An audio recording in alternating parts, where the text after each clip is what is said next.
નમસ્કાર.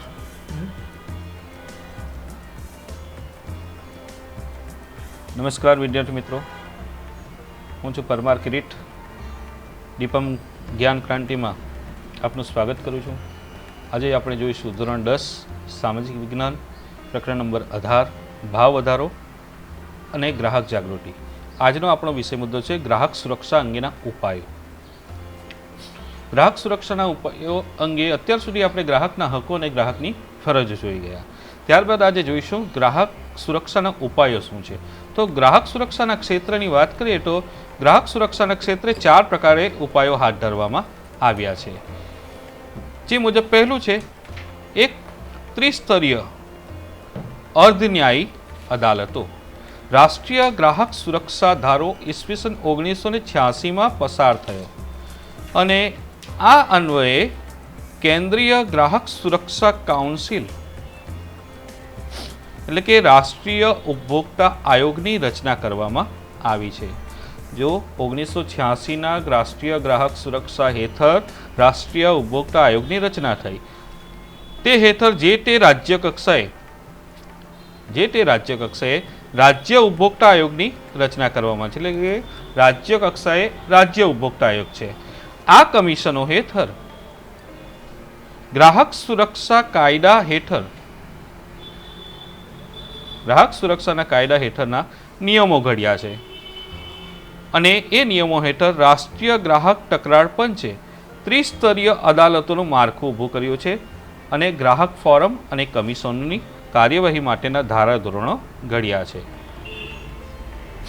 એ હેઠળ આપણે જોઈશું કે પહેલું છે જિલ્લા ત્રિસ્તરીય માળખા હેઠળ પહેલું છે જિલ્લા ફોરમ. તો જિલ્લા ફોરમ એટલે કે જિલ્લા મંચની અંદર કયા પ્રકારની ગ્રાહક સુરક્ષાની ફરિયાદોને ધ્યાન અપાશે.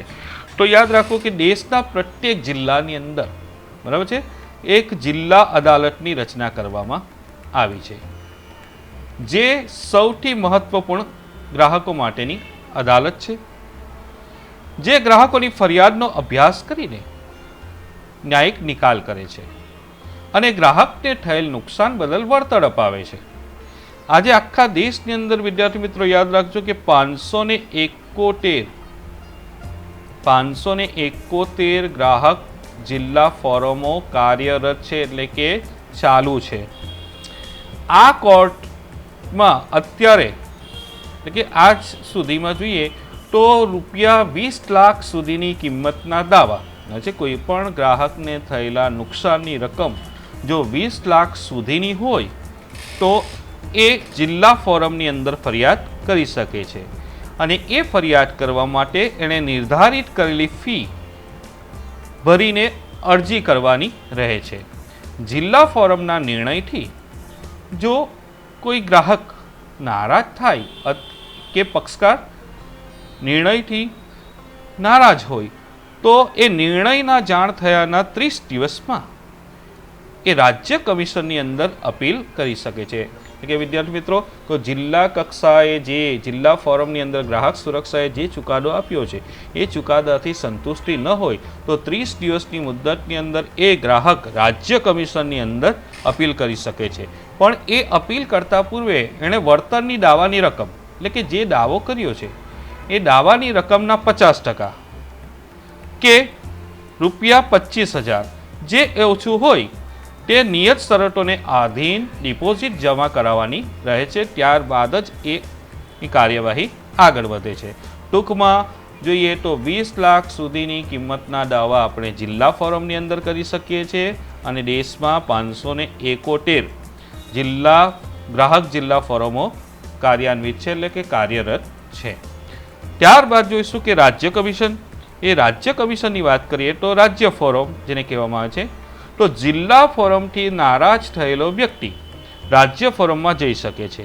આજે દેશની અંદર લગભગ 35 રાજ્ય ફોરમો કાર્યરત છે ગ્રાહકો માટે, જેની અંદર 20 લાખથી વધુ પણ 1 કરોડ સુધીના એટલે 20 લાખથી વધુ પણ 1 કરોડ સુધીની વળતરના દાવાની રકમની ફરિયાદ કરી શકાય છે. એ ફરિયાદ કરવા માટે નિર્ધારિત ફી ભરીએથી આપણે ફરિયાદ દાખલ કરી શકીએ છીએ. જિલ્લા ફોરમથી નારાજ થયેલ પક્ષકાર પોતાને મળેલા હુકમથી 30 દિવસની અંદર ઠરાવેલા નમૂનાની અંદર અને દાવાની રકમના 50% અથવા 35,000 રૂપિયા, 35,000 એ બેમાંથી જે ઓછું હોય તે ડિપોઝિટ ભર્યેથી રાષ્ટ્રીય કમિશનની અંદર અપીલ કરી શકે છે.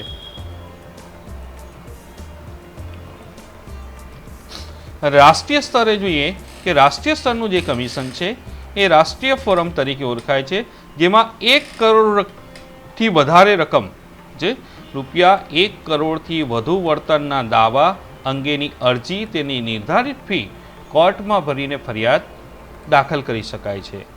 આ રાષ્ટ્રીય કમિશનની અંદર 5 સભ્યોની બેન્ચ હોય છે અને આ 5 સભ્યો દ્વારા પક્ષકારને સાંભળવામાં આવે છે. રાજ્ય કમિશન અને રાષ્ટ્રીય કમિશને શક્ય એટલો વહેલો, એટલે કે અરજી દાખલ કર્યાની તારીખથી 90 દિવસની મુદ્દતની અંદર અરજીનો નિકાલ કરવાનો રહે છે. એટલે કે રાજ્ય કક્ષાએ હોય કે રાષ્ટ્રીય કક્ષાએ કોઈ પણ ગ્રાહક સુરક્ષાના કાયદા હેઠળ કોઈ પણ પક્ષકાર રાજ્ય કમિશનની અંદર ફરિયાદ દાખલ કરે તો એ ફરિયાદનું નિરાકરણ, કે રાષ્ટ્રીય કમિશનની અંદર જે ફરિયાદ દાખલ કરે એનું નિરાકરણ 90 દિવસની મુદ્દત, એટલે કે 3 મહિનાની અંદર એની ફરિયાદનું નિરાકરણ લાવવાનું રહે છે. આ ઉપરાંત જોઈએ કે રાષ્ટ્રીય કમિશન, એટલે કે રાષ્ટ્રીય કમિશનથી પણ નારાજ થયેલો વ્યક્તિ અંતે આ કમિશનના હુકમથી 30 દિવસની મુદ્દતમાં સુપ્રીમ કોર્ટની અંદર, એટલે કે સર્વોચ્ચ અદાલતની અંદર નિર્ધારિત શરતોને આધીન ફરિયાદ દાખલ કરી શકે છે. પણ એ અપીલ પૂર્વે પક્ષકારે વળતરના દાવાની રકમના 50% અથવા રૂપિયા 50,000 બેમાંથી જે ઓછું હોય તે ડિપોઝિટ પેટે કોર્ટમાં ફરજિયાત જમા કરાવવાનું રહે છે. જો કોઈ વ્યક્તિ આ ત્રણેય અદાલતો પૈકી, એટલે કે જિલ્લા ફોરમ, રાજ્ય ફોરમ અને રાષ્ટ્રીય કમિશન, આ ત્રણેય અદાલતો પૈકી કરેલા જે હુકમોનું પાલન ન કરે તો એને દંડ પણ થઈ શકે છે અને સજા પણ થઈ શકે છે. એ બંને શિક્ષાને પાત્ર ગણવામાં આવે છે. આ કાનૂન હેઠળ ખાસ કરીને કેટલાક વ્યક્તિઓને ડિપોઝિટમાંથી મુક્તિ આપવામાં આવી છે. તો આવા વ્યક્તિ કોણ છે? તો બીપીએલ ધારક, એટલે ગરીબી રેખાથી નીચે જીવતી વ્યક્તિઓને, આ ઉપરાંત સિનિયર સિટીઝન્સ છે અને વિકલાંગ વ્યક્તિઓને કેટલીક શરતોને આધીન ફી ભરવામાંથી મુક્તિ આપવામાં આવી છે. અને એમના માટે જિલ્લા મફત કાનૂની સેવા, માર્ગદર્શન, કાનૂની સહાય, માર્ગદર્શન અને વકીલની મફત સેવા પૂરી પાડવામાં આવે છે. ખાસ કરીને સિનિયર સિટીઝન્સ છે કે બીપીએલ ધારક વ્યક્તિ છે કે વિકલાંગ વ્યક્તિઓ છે, એમને સરકારશ્રી દ્વારા આ વ્યક્તિઓ પ્રોવાઈડ કરવામાં આવે છે. ત્યાર પછી આવશે ગ્રાહક મંદરો. બીજો પોઈન્ટ છે ગ્રાહક મંદરો અથવા ગ્રાહક સુરક્ષા પરિષદો.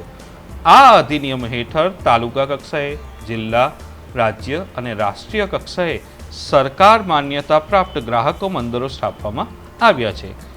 આ મંદરો કે પરિષદો એ બિન રાજકીય અને બિન ધંધાકીય ધોરણે ગ્રાહકો દ્વારા સ્વૈચ્છિક રીતે રચાયેલા ગ્રાહક મંદરો છે. આ ગ્રાહક મંદિરનો મુખ્ય હેતુ ગ્રાહકના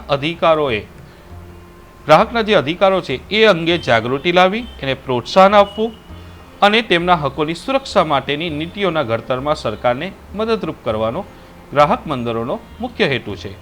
તેઓ ગ્રાહકોના હકો, ગ્રાહકોના અધિકારો તથા કાયદાની જોગવાઈની વખતો વખત સમીક્ષા કરે છે. સમીક્ષા એટલે જે કંઈ કાયદા છે એ કાયદા યથાયોગ્ય છે કે નહીં એની તપાસ, ચર્ચા, વિચારણા કરે છે અને ધારાકીય જોગવાઈમાં સુધારા અંગે સરકારને સૂચન કરે છે. આ ગ્રાહક મંદિરો ગ્રાહક જાગૃતિ ઝુંબેશ રૂપે ગ્રાહક શિક્ષણ આપે છે. તેમાં ગ્રાહકના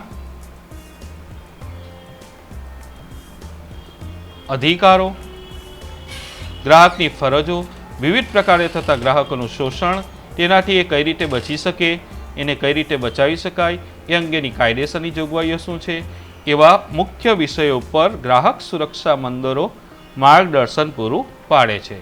આ ગ્રાહક મંદિરોએ કે સંગઠનો દ્વારા ગ્રાહક સુરક્ષા, ઇનસાઇટ અને ધી કન્ઝ્યુમર અને ગ્રાહક મંચ જેવા સામાયિક માસિક, દ્વિમાસિક, મેગેઝિનો અને સામાયિકો પ્રકાશિત કરીને ગ્રાહક જાગૃતિ ફેલાવવાનું કાર્ય કરી રહ્યા છે અને ગ્રાહકની ફરિયાદોનું નિરાકરણ લાવવામાં એ મદદરૂપ થાય છે.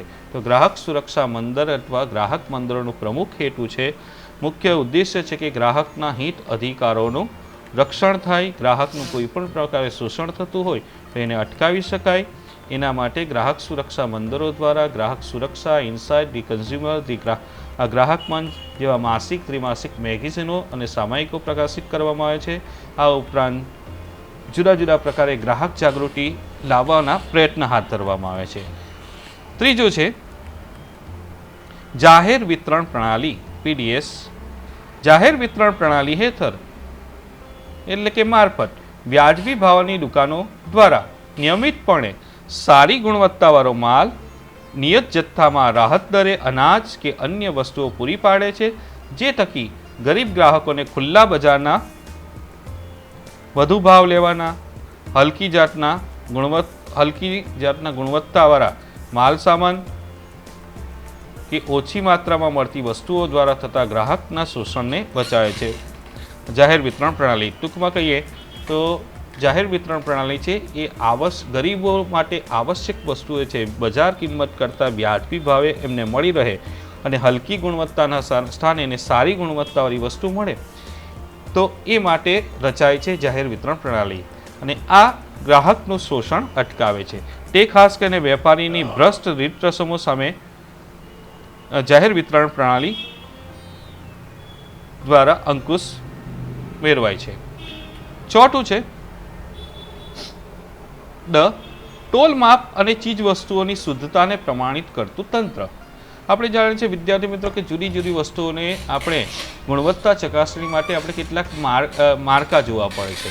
તો એ ટોલ માપ અને ચીજ વસ્તુની શુદ્ધતાને પ્રમાણિત કરવા માટે સરકારે એક વ્યવસ્થા તંત્ર ઊભું કર્યું છે અને એ વ્યવસ્થા તંત્ર દ્વારા ગ્રાહકના સ્વાસ્થ્ય અને સલામતીનું ધ્યાન રખાય છે. એ માટે સરકારે કેટલીક કાયદાને આધીન સંસ્થાઓ સ્થાપી છે. આ સંસ્થાઓ દ્વારા જે ઉત્પાદકો દ્વારા તૈયાર થયેલી માલ સામાન છે, ચીજ વસ્તુઓ છે, એની ગુણવત્તા છે અને શુદ્ધતાની ચકાસણી કે તપાસણી કરીને એને પ્રમાણિત કરવાનું કાર્ય કરે છે. આ સંસ્થાઓ દ્વારા ભારત સરકારે ગુણવત્તાનું નિયમન કરવા માટે ઈસવીસન 1947માં ISI એનું નામ છે ઇન્ડિયન સ્ટાન્ડર્ડ ઇન્સ્ટિટ્યૂટ નામની સંસ્થા સ્થાપી, જે પાછળથી ઈસવીસન 1986માં બ્યુરો ઓફ ઇન્ડિયન સ્ટાન્ડર્ડ્સના નામે ઓળખાય છે.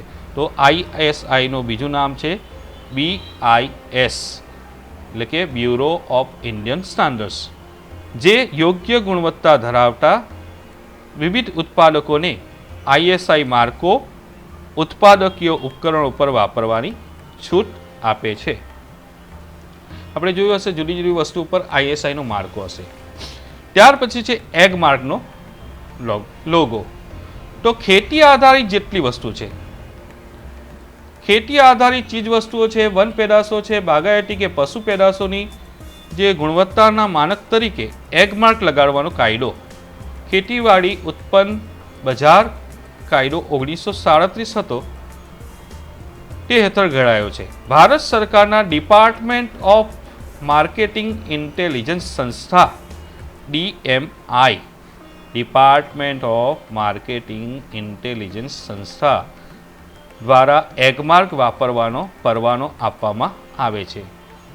જો ગ્રાહકોને માર્કા સંબંધી કોઈ પણ શંકા જાગે તો BISના નજીકના પ્રદેશ કાર્યાલયની અંદર એ ફરિયાદ કરી શકે. બ્યુરો ઓફ ઇન્ડિયન સ્ટાન્ડર્ડ્સની જે કચેરી છે એ કાર્યાલયની અંદર કોઈ પણ વસ્તુને પ્રમાણિત કરતા માર્કાની અંદર જો ક્ષતિ જણાય કે શંકા જણાય તો એ BISને ફરિયાદ કરી શકે છે.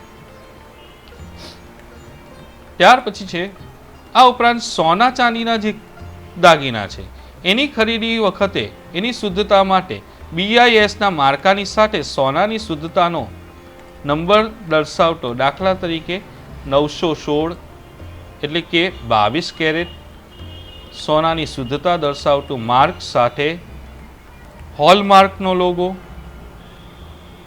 જે જે તે વર્ષમાં હોલમાર્કિંગ થયું હોય તે વર્ષનું ચિહ્ન છે.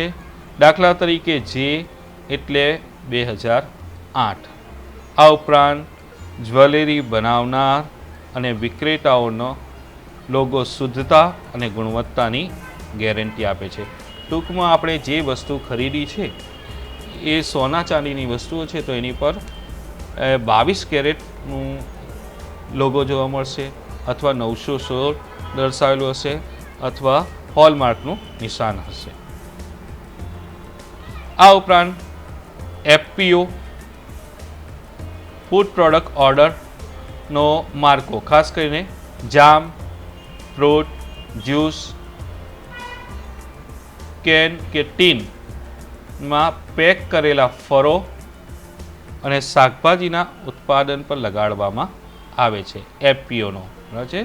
ખાદ્ય સામગ્રી જે છે એમાં ખાસ કરીને ફ્રૂટ આધારિત જેટલી વસ્તુઓ છે એની અંદર FPOનો લોગો જોવા મળશે. આ ઉપરાંત ISI જે છે, ISI દ્વારા જે તૈયારિત વસ્તુઓ છે એ ટેક્સટાઇલ, કેમિકલ, જંતુનાશકો, રબર પ્લાસ્ટિકની બનાવટો, સિમેન્ટની ધાતુઓ, ઇલેક્ટ્રોનિક્સ ઉપકરણોના આ માર્કો BIS દ્વારા લગાવવામાં આવે છે.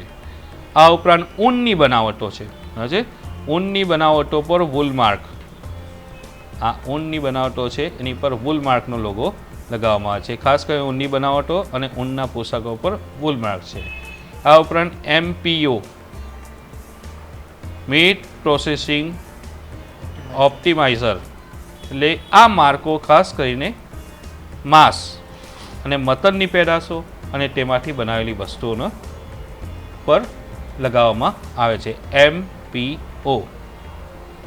જ્યારે HACCP એટલે hazard analysis and critical control point, આ માર્કો પ્રક્રિયા દ્વારા તૈયાર કરેલા ખોરાકના ઉત્પાદનોને BIS દ્વારા આપવામાં આવે છે. આ ઉપરાંત ECO એ માર્કો ખાસ કરીને સાબુ, ડિટર્જન્ટ, કાગળ, લુબ્રિકેન્ટ ઓઇલ, પેકેજિંગ મટીરિયલ્સ, રંગ રસાયણો, પાવડર, કોટિંગ, બેટરી, સૌંદર્ય પ્રસાધનના, આ ઉપરાંત લાકડાના બદલે વપરાતી વસ્તુઓ, ચામડાની અને પ્લાસ્ટિકની બનાવટોને ISI ઇન્ડિયન સ્ટાન્ડર્ડ બ્યુરો દ્વારા અપાય છે, જે હવે BIS છે. આ ઉપરાંત આપણે જોઈશું કે આ રાષ્ટ્રીય કક્ષાની છે. આંતરરાષ્ટ્રીય કક્ષાએ પણ કેટલીક સંસ્થાઓ દ્વારા ગુણવત્તાને પ્રમાણિત કરવામાં આવે છે. એના માટે આંતરરાષ્ટ્રીય કક્ષાએ 2 આંતરરાષ્ટ્રીય સંગઠનો છે, જે આંતરરાષ્ટ્રીય સંગઠનો જે સ્ટાન્ડર્ડાઇઝેશન એટલે ગુણવત્તા માનકને નક્કી કરે છે. એમાં પહેલું છે ISO ઇન્ટરનેશનલ સ્ટાન્ડર્ડાઇઝેશન ઓર્ગેનાઇઝેશન, જેનું મુખ્ય વડું મથક જીનીવામાં છે, જેની સ્થાપના ઈસવીસન 1947માં થઈ. જેનું કાર્ય આંતરરાષ્ટ્રીય સમજૂતી મુજબ ISO 9000 આંતરરાષ્ટ્રીય ગુણવત્તાનું પ્રમાણપત્ર ઉત્પાદન એકમોને તથા સંસ્થાઓને આપવામાં આવે છે. જ્યારે ISO 14000 શ્રેણી પર્યાવરણ વ્યવસ્થાપન પદ્ધતિ માટે ઇન્ટરનેશનલ ઓર્ગેનાઇઝેશન દ્વારા અપાય છે, જે ઉચ્ચ ગુણવત્તા ધરાવતી ઓફિસો કે સંસ્થાઓ હોવાનું પ્રમાણપત્ર આપે છે.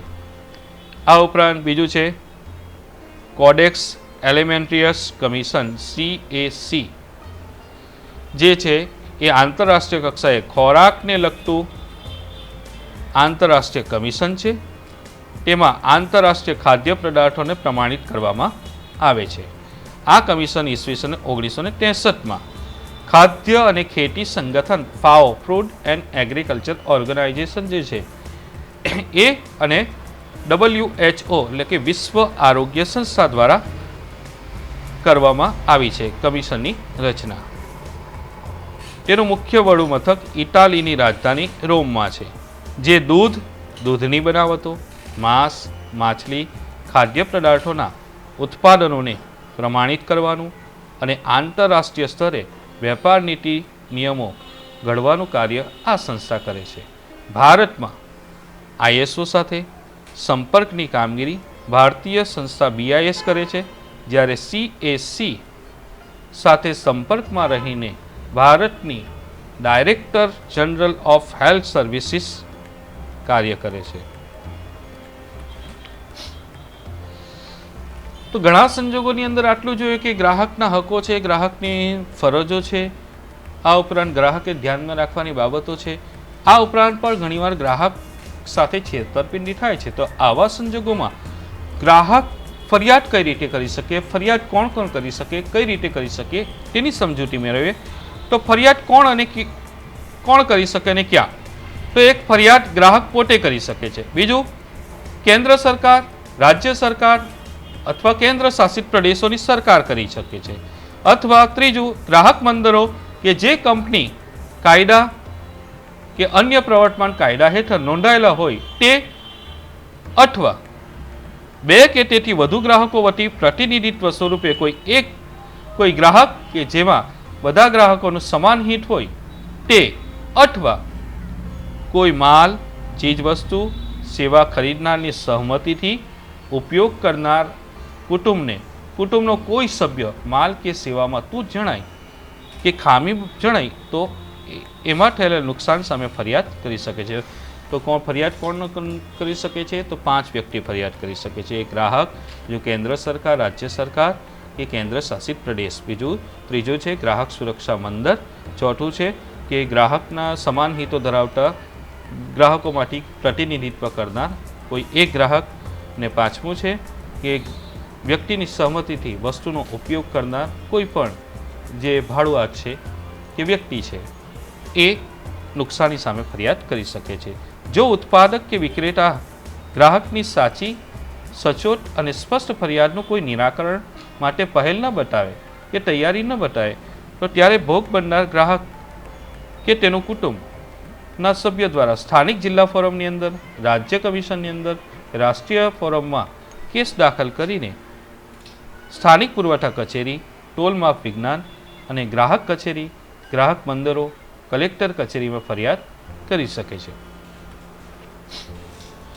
જ્યારે માલ કે સેવામાં ત્રુટિ કે ખામી જણાય ત્યારે, અથવા કરાર હેઠળ કે કાયદા હેઠળ જેનું પાલન કરવું જોઈએ કે તે કાર્ય કરવાની રીતમાં રહેલી અપૂર્ણતા કે ખામી જણાય, એ સેવામાં ઉણપ જણાય તો ફરિયાદ કરી શકાય છે. આમ વસ્તુની ગુણવત્તા, એનો પ્રકાર, એની શુદ્ધતા, વજન સંબંધી ઘટ કે ઉણપ બદલ ગ્રાહક ફરિયાદ કરી શકે છે. ફરિયાદ સી રીતે કરી શકે છે? તો ફરિયાદ કરવાની એક સિમ્પલ પ્રક્રિયા છે કે ફરિયાદની અરજી સરળ, સ્પષ્ટ, સાદી ભાષામાં ટાઈપ કરીને કે વ્યક્તિ પોતે સ્વહસ્તાક્ષરમાં લખીને કે પછી ઈમેલથી કરી શકે છે. જો કોર્ટમાં વકીલ મારફતે કેસ કરવો હોય ત્યારે સોગંદનામું કરવું પડે છે. અરજીમાં અરજદારનું નામ, એનું સરનામું અને એનો સંપર્ક નંબર એટલે કે મોબાઈલ નંબર લખવાનો રહે છે. પછી બીજું છે ફરિયાદનું વિગતપૂર્ણ વર્ણન, ફરિયાદ માટેના કારણો સ્પષ્ટ લખવાના રહે છે. આરોપ સંદર્ભે ગ્રાહકે જે આરોપ મૂક્યો છે એ આરોપ સંદર્ભે જો કોઈ આધાર હોય, કોઈ પુરાવા હોય, કોઈ દસ્તાવેજ હોય તો એની પ્રમાણિત નકલો જોડવાની છે. યાદ રાખવાનું છે કે ઓરિજિનલ એટલે કે મૂળ પુરાવા એણે આપવાના નથી ફરિયાદના સમયે. બિલ છે, બિલની કાચી કે પાકી રસીદ જોડવાની રહેશે. જો પેમેન્ટ ચેકથી કર્યું હોય તો એની વિગત લખવાની રહેશે.